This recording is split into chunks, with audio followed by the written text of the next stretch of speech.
Bonjour à tous et à toutes, c'est Paul Dame pour vous présenter un nouveau sapin en sucette.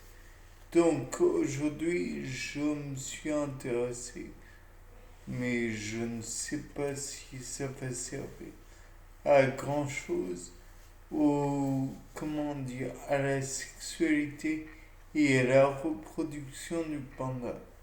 Donc on a essayé pour le panda de lui donner des aphrodisiaques pour que, voilà, la femelle, on a mis comment dire, des phéromones sexuels féminines à peu près partout où le mâle se rendait. Je présume qu'ils ont fait de même pour les femelles afin que la rencontre ne soit pas le fruit du hasard, mais bel et bien une rencontre forcée. Mais je me suis demandé comment est-ce qu'on pourrait optimiser les rencontres, enfin l'acte reproducteur. Et donc je me suis dit peut-être que en tamisant la lumière, puisqu'elle contrôle sûrement l'ensoleillement, ou en mettant des panneaux filtres qui engendreraient une lumière tamisée, ou en faisant en sorte que de la musique douce, relaxante et même amenant à des actes copulatoires puissent se réaliser, en gros en stimulant l'ambiance externe. De plus, il est possible aussi de rajouter quelques phéromones ou des fleurs qui donnent au panda non pas des stimulations du bas-ventre, mais qui lui donnent l'envie de se reposer, bien que en même temps il ait une stimulation de ses organes génitaux, ce qui pourrait l'amener à avoir envie de copuler. De plus, si on s'en réfère à la logique de l'animal en règle générale, si il est en période où il a peur, alors il ne fera rien. Il sera presque en freezing. Donc il n'aura pas envie de copuler. En revanche, si l'ambiance est douce, si elle ne donne aucune anxiété à l'animal, peut-être que celui-ci aura envie de copuler. Après tout, ça s'est vu lors des grandes guerres. Il y avait une baisse du taux de natalité. Mais là n'est pas la question.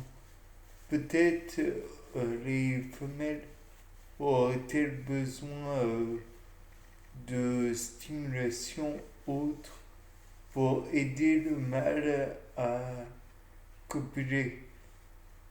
De plus, je crois que ça se fait.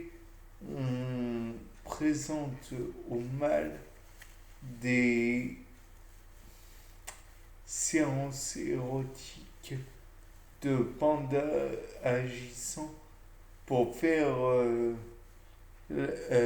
agissant de telle façon que l'acte copulatoire est, est produit. Donc, on peut imaginer aussi que durant cet acte copulatoire, durant cette vision d'acte copulatoire, on donne à manger au panda non pas des aphrodisiaques ou pas uniquement,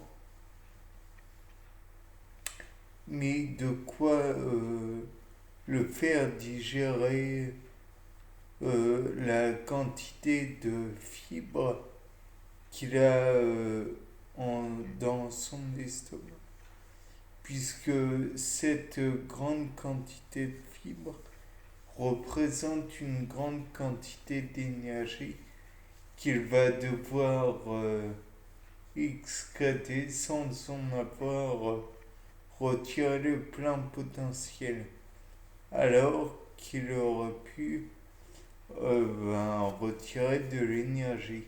Or, l'acte sexuel requiert beaucoup d'énergie. Donc, ce qu'il faudrait peut-être, c'est l'aider à digérer. Ainsi, le mâle aurait peut-être plus envie de, d'utiliser son énergie à d'autres fins qu'à la fin de manger.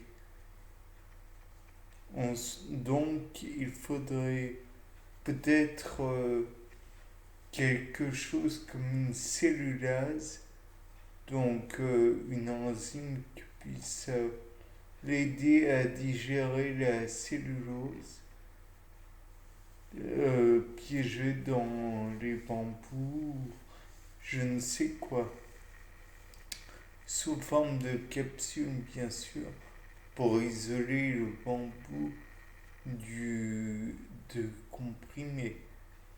Et il est envisageable par la suite que la femelle et le mâle se retrouvent dans cette ambiance feutrée, partagent le même repas et finissent éventuellement par avoir envie de copuler.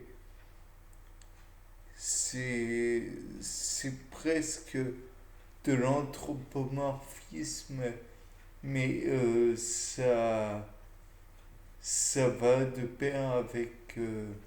ça va comme ça pour les êtres humains, si l'on caricature naturellement. Bien sûr, il est envisageable aussi que certains parfums puissent exciter le mâle ou la femelle sans pour autant que cela ne soit des phéromones sexuels. Et de plus, si le mâle a plus d'énergie, on peut estimer, qu'en apportant certaines sources d'énergie telles de la caféine ou du thymol, peut-être que cela le stimulera pour faire l'acte en question et avoir de l'énergie. Bien sûr, il faut envisager aussi que la caféine n'est pas bonne pour tous les animaux. Le chien ne supporte pas la théobromine, qui est une caféine un peu différente. Il y a la caféine, c'est du méthylthéobromine, je crois. Donc, Voilà. Bien, c'était Paul Dame pour vous présenter un nouveau Sapin en sucette. Au revoir.